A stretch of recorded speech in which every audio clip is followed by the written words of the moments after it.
राज्यसभेसाठी आता भाजपकडून 4 नावं जाहीर करण्यात आली आहेत। या क्षणाची एक मोठी बातमी आपण पाहतोय। राज्यसभेसाठी भाजपकडून 4 उमेदवारांची नावं जाहीर करण्यात आलेली आहेत। यामध्ये रामदास आठवले आणि विनोद तावडे यांना संधी मिळाली आहे। माया इवनाते आणि रामराव वडकुतेंना सुद्धा संधी आहे। मोठी बातमी, रामदास आठवलेंबाबत एक शंका व्यक्त केली जात होती, मात्र आता रामदास आठवले यांना संधी देण्यात आलेली आहे। विनोद तावडे यांचं सुद्धा नाव जाहीर झालेलं आहे। आणखी सविस्तर माहिती जाणून घेऊया। आमच्या प्रतिनिधी उर्वशी खोना सध्या आपल्याबरोबर थेट दिल्लीतून जोडल्या गेल्यात। उर्वशी, महाराष्ट्रातून 4 जणांची राज्यसभेसाठी नावं आता जाहीर झाली आहेत, काय नेमके तपशील आहेत? नक्कीच आपण जर बघितलं तर रामदास आठवले यांचं नाव आहे। बरोबरच आपण बघितलं तर दुसरं नाव म्हणजे विनोद तावडे यांचं येत आहे। आपल्याला माहिती आहे विनोद तावडे हे मागच्या काही वर्षात प्रत्येक राज्यात त्यांनी निवडणूक लढवण्यात यश मिळवलं आहे आणि तिथेच जे आहे त्यांना तो फळ मिळाला आहे, म्हणजेच राज्यसभेची सीट मिळाली असं समजून येत आहे। दुसरं म्हणजे माया इवनाते, हे माया इवनाते जे आहेत ते आदिवासी महिला आहेत, नागपूरमधून आहेत असं समजून येत आहे। माजी महापौर आहेत ते आणि त्यांचं नाव जे आहे ते आलं आहे। अनुसूचित जमातीचं राष्ट्रीय आयोग जे आहे त्याच्यातले ते सदस्य होते, हेही समजतं आहे। तर म्हणून कुठे ना कुठे यांना माया इवनाते यांना मिळाला आहे। माया इवनाते इनफॅक्ट राष्ट्रपती द्रौपदी मुर्मू यांच्या निकटवर्ती पण समजलं जातं आहे आणि त्यांना जे आहे हे मिळवलं गेलं आहे, त्यांना हे मिळालं आहे राज्यसभाची सीट, हे समजतं आहे।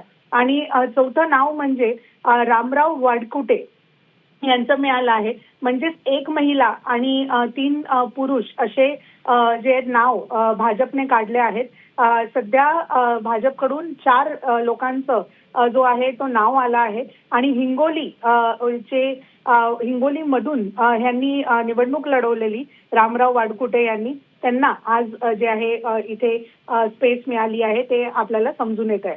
रामदास आठवलेला इनफॅक्ट 2014 पासून जर आपण बघितलं तर कंटिन्युअस राज्यसभाची सीट मिळाली आणि आता ती कंटिन्यू होतीये, हेही देखील समजून येत आहे। तसंच विनोद तावडे यांचं नाव म्हणजेच मागच्या काही वर्षांपासून बिहार म्हणा, हरियाणा म्हणा, या सगळ्यांमध्ये ज्या प्रकाराने यश मिळवलंय विनोद तावडे आणि त्यांच्या श्रमने, तर त्यांचं फळ त्यांना मिळालं आहे। आणि तसंच एक महिला म्हणजेच माया इवनाते यांना जर सांगितलं तर आदिवासी क्राऊडमधून आलेलं एक मेसेज देण्यासाठी जे आहेत यांना कुठे ना कुठे स्पेस मिळाली आहे।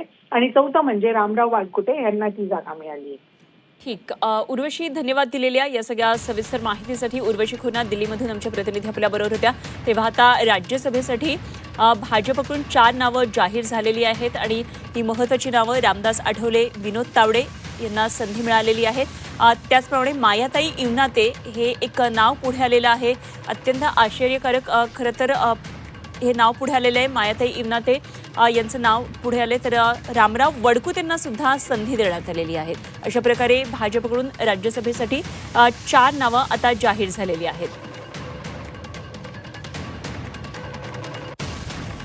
एकदा आपण ग्राफिक्सद्वारे पाहूया कोण ही राज्यसभेची 4 जणांची नावं पुढे आलीत। रामदास आठवले, भाजपची यादी जाहीर झाली। रामदास आठवलेंना यावेळी पुन्हा एकदा राज्यसभेची ही खासदारकी मिळते आहे। खरं तर गेल्या काही तासांमध्ये वातावरण होतं की त्यांना डच्चू देण्यात येईल, मात्र रामदास आठवले यांना आता संधी मिळालेली आहे। तर विनोद तावडे यांचं सुद्धा नाव जाहीर झालंय राज्यसभेसाठी। खरं तर अखिल भारतीय विद्यार्थी परिषदेचे पूर्णवेळ कार्यकर्ते म्हणून त्यांनी राजकीय प्रवासाला त्यांच्या सुरुवात केलेली होती आणि आता राज्यसभेची खासदारकी विनोद तावडेंना मिळते। तर माया इवनाते यांचे सुद्धा नाव पुढे आलेलं आहे। मायाताई इवनाते यांना नागपूरमधून आलच सकाळी मुंबईमध्ये बोलावण्यात आलेलं होतं, त्यामुळे त्यांची निवड होणार हे कुठेतरी जवळपास निश्चित झालेलं होतं। मायाताई इवनाते यांची राज्यसभेसाठी आता निवड करण्यात आलेली आहे।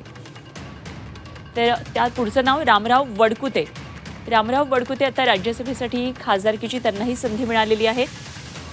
त्यामुळे आता या 4 नावांवर भाजपकडून शिक्कामोर्तब करण्यात आलेले आहे। आता खरी उत्सुकता लागलेली आहे ती महाविकास आघाडीकडून राज्यसभेचे उमेदवार कोण असणार या संदर्भातली। तर विनोद तावडे यांना राज्यसभेसाठी यावेळी संधी मिळणार याबाबत गेल्या काही दिवसांपासून सातत्यानं त्यांचा चेहरा चर्चेमध्ये होता।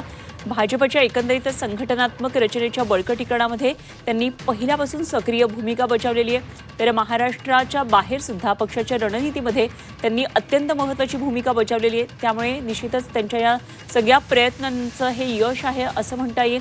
बिहारच्या निवडणुकांसाठी सुद्धा त्यांनी प्रभारी म्हणून काम केलेलं होतं।